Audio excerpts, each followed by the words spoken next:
Kasus pabrik dan peredaran uang palsu di Kampus 2, UIN Alauddin Makassar, UI6, Jalan HM Yasin Limpo, Kelurahan Romang Polong, Kecamatan Somba Opu, Goa, masih dalam pengembangan polisi. Pasalnya, diduga uang palsu itu diproduksi di Kampus UIN Alauddin. Polisi disebut telah menggerebek pabrik uang palsu itu di gedung perpustakaan. Beginilah suasana perpustakaan di Kampus 2, UI6 Jalan HM Yasin Limpo, Kelurahan Romang Polong, Kecamatan Somba Opu, Kabupaten Goa, Sulawesi Selatan, Sulsel, Senin, 16 Desember 2024. Kasus peredaran uang palsu diduga melibatkan pegawai UI6 ini masih dalam penyelidikan dan pengembangan polisi. Kasih Humas Polres Goa, Ibtu Kusmanjaya, membenarkan jika pihaknya tengah menangani kasus percetakan dan peredaran uang palsu. Dia juga membenarkan pihaknya telah mengamankan terduga pelaku. Kendati demikian, Kusmanjaya belum banyak berspekulasi soal uang palsu tersebut. Selain pelaku, polisi juga telah menyita sejumlah barang bukti berkaitan uang palsu itu.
Untuk terkait kasus uang palsu di Kabupaten Goa itu yang melibatkan pegawai UIN, bagaimana perkembangan sekarang? Yang jelas kami cuma bisa memberikan keterangan bahwa Polres Goa memang sementara menangani tentang percetakan dan peredaran uang palsu.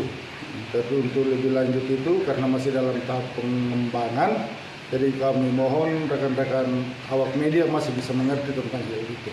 Tapi sejauh ini apakah berapa setelah diamankan pelakunya? Makanya saya bilang kita belum bisa memberikan keterangan berapa banyak pelaku apa semua karena masih dalam tahap pengembangan. Cuma itu yang bisa kami berikan kepada rekan-rekan media. Tapi sudah ada yang diamankan benar? Yang jelas ada. Soal barang bukti, Mas, sudah ada. Barang bukti ada, tapi mohon maaf, itu saja yang bisa kami berikan. Untuk pertanyaan lebih lanjut, kita tunggu press release-nya saja. Tapi sudah ditangani sama Polres Goa. Siap, sementara memang Polres Goa lagi menangani masalah itu. Oke, terima kasih rekan-rekan.